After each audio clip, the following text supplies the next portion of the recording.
మన రక్షకుడైన యేసుక్రీస్తు పరిశుద్ధమైన నామములో ఈ ఉదయకాల సమయంలో నిత్య జీవ మాటలు వింటున్న మీ అందరికి కూడా హృదయపూర్వకమైన వందనాలు తెలియపరుస్తూ ఉన్నాం.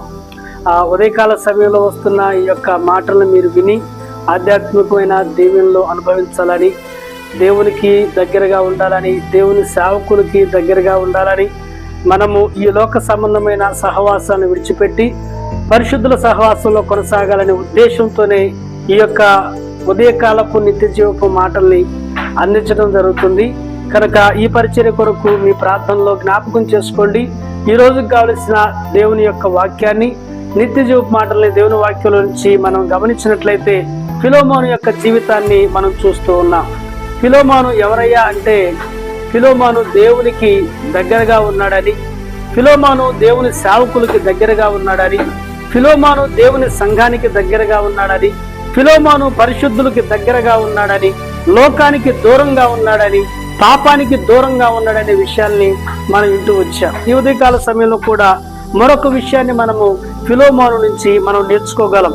ఏంటిది ఆ విషయం అంటే, మొదటి అధ్యాయంలో ఒకే ఒక అధ్యాయము మనము మొదటి 2 చరణాలు చదివితే రెండో చరణాన్ని చూస్తే మనకి అర్థమవుతుంది. 1-2 చరణాలు చూస్తే 1-2 వచనాలు చూస్తే ఫిలోమోను రాసిన పత్రిక ఒకే అధ్యాయము 1-2 వచనాలు చూస్తే మనకు అర్థమవుతుంది. ఎవరి ఫిలోమోను అంటే, యేసుక్రీస్తు ఖైదీనైన పౌలును, సహోదరుడైన తిమోతియు, మా ప్రియుడును, జత పనివాడైన ఫిలోమోనుకు.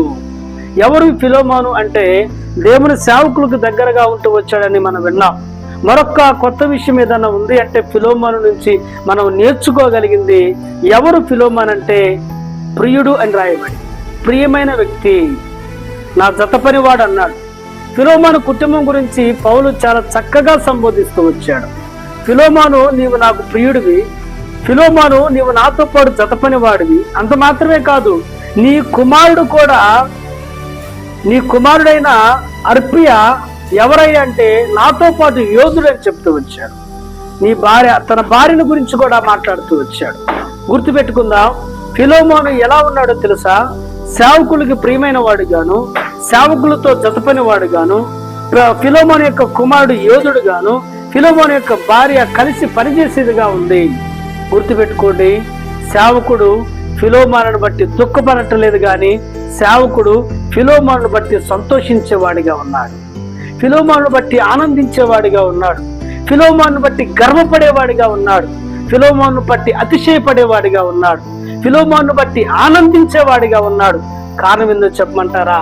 ఫిలోమోను దేవుని సేవకులకి దగ్గరగా ఉంటూ వచ్చాడు. గుర్తుపెట్టుకోండి, ఎప్పుడు మనము ఇతరులకి ప్రియమైన వారిగానే ఉండాలండి.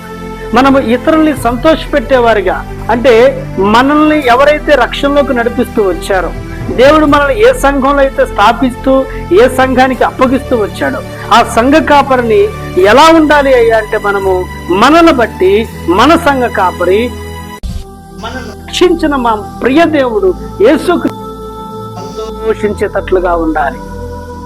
అందుకే యేసుక్రీస్తు ప్రభువారి గురించి, నా ప్రియ కుమారుడు ఈయన యందు నేను ఆనందిస్తున్నానని చెప్తూ వచ్చాడు. యోహాను గురించి బైబిల్ చెప్తున్న మాట, అతన్ని పుట్టడం వలన అనేకులకు సంతోషం కలిగెను అని చెప్పబడింది. కాబట్టి మన బ్రతుకును బట్టి, మన జీవితాన్ని బట్టి దేవుడు సంతోషించాలి, దేవుని సేవకులు సంతోషించాలి, దేవుని సంఘము సంతోషించాలి, దేవుని పిల్లలు సంతోషించాలి. కాబట్టి ఫిలోమోను ఎవరయ్యా అంటే, దేవుని సేవకుల్ని, దేవుణ్ణి దుఃఖపరిచే వ్యక్తి కాదు కానీ దేవుని సేవకుల్ని సంతోష పెట్టువాడు. తన భక్తి ద్వారా, తన ప్రార్థన ద్వారా, తన మాటల ద్వారా, తన ప్రవర్తన ద్వారా, తన క్రియల ద్వారా, తన పిల్లల ద్వారా, తన ఇంటి ద్వారా ఎవరికి సంతోషం అంటే దేవునికి, దేవుని సేవకుడు. మా కిరీటాలు మీరే అంటాడు అపొస్తలుడైన పౌలు. మా ఆనందం ఏదన్నా ఉంది, మా అతిశయం ఏదన్నా ఉంది అంటే అది మీరే సంఘం అని చెప్తూ ఉంటాడు. కాబట్టి మనం ఏ సంఘములో ఉన్నామో, ఏ సమాజం మధ్య మనం ఉన్నామో, ఎక్కడ మనం పనిచేస్తున్నామో ఆ చుట్టుపక్కల ప్రజలు మనం చూసి మెచ్చుకునేటట్లుగా మనం భక్తి చేయాలి, ఆనందించేటట్లుగా మనం భక్తి చేయాలి, సంతోషించేటట్లుగా మనం భక్తి చేయాలి, గర్వపడేటట్లుగా మనం భక్తి చేయాలి. కానీ మనము దుఃఖపెట్టే గుంపులో ఉండకూడదు. అపోస్తుడైన పౌలుని సంతోషపెట్టే గుంపులో ఫిలోమోను ఒక్కడే లేడండి. మనం లేఖనాలను గమనించినట్లయితే మార్కు గురించి అపోస్తలుడైన పౌలు ఒక మాట చెప్తాడు. మార్కును వెంట పెట్టుకొనిరా, అతడు నాకు పరిచారకుడు, అతడు నాకు ప్రయోజనకరమైన వాడంటాడు. ఫిలోమోనేమో ప్రియమైన వాడయ్యాడు, మార్కేమో ప్రయోజనకరమైన వాడయ్యాడు. ఆ తర్వాత అరిస్తార్కు బర్నబాస్ గురించి పౌలు మాట్లాడుతూ వారు నాతో పాటు చెరసాలలో ఉన్నారంటాడు. పౌలు నాతో పాటు చెరసాల్లోకి వచ్చారని చెప్తాడు, నాతో పాటు చెరసాలలో నాకు పరిచర్య చేస్తున్నారని చెప్తాడు. అదేవిధంగా ఎపఫ్రా గురించి అపోస్తలుడైన పౌలు అంటాడు కదా, అపోస్తలుడైన పౌలు నాతో పాటు చెరసాలలో ఉన్నారు అని వాళ్ళ గురించి చెప్తూ ఎపఫ్రా గురించి అతడు మీ కొరకు ప్రార్థించువాడు, ప్రార్థనలో బహుగా ప్రయాసపడవాడని చెప్తాడు. పౌలు గారికి ఎవరున్నారో తెలుసా? ప్రియమైన వాళ్ళు ఉన్నారు. అవసరమైతే పౌలు గారి కొరకు చెరసాల్లోకి వెళ్ళే వాళ్ళు ఉన్నారు. పౌలు గారికి ప్రయోజనకరమైన వ్యక్తులు ఉన్నారు.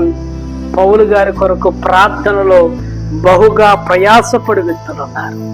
గలతీ పత్రిక 4:15 చూస్తే పౌలు కొరకు తమ కన్నులు ఊడబెకి ఇవ్వటానికి సంఘము సిద్ధముగా ఉన్నది అనే సత్యాన్ని కూడా మనం గుర్తించాలి. అకుల్లా పిస్కుల్లాలు పౌలుకి ఎలా ఉన్నారో తెలుసా?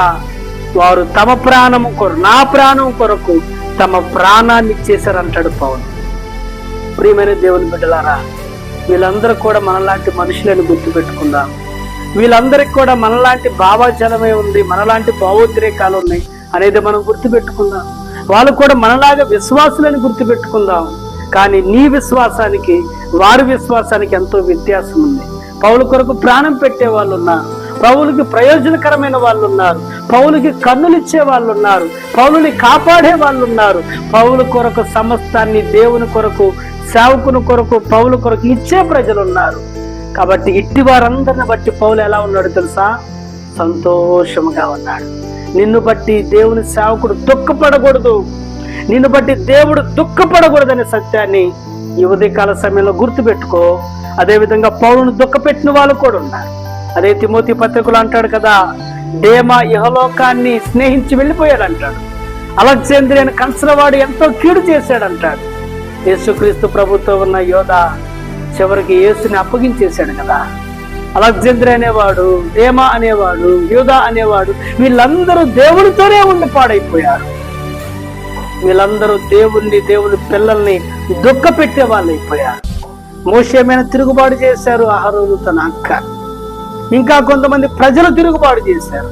గుర్తుపెట్టుకుందాం, మనల్ని బట్టి పరిశుద్ధులు ఎన్నటికీ గాయపరచబడకూడదు, మనల్ని బట్టి పరిశుద్ధులు ఎన్నటికీ కన్నీరు కార్చకూడదు, మనల్ని బట్టి ఎన్నటికీ పరిశుద్ధులు వేదన చెందకూడదనే సత్యాన్ని ఈ ఉదయకాల సమయంలో మనం గుర్తిద్దాం.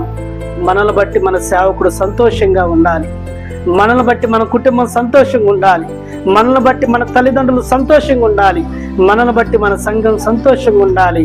ఇలాంటి ప్రియమైన వ్యక్తులుగా మారదాం. దేవుడు మనల్ని, మన కుటుంబాలని దీవించునుగాక.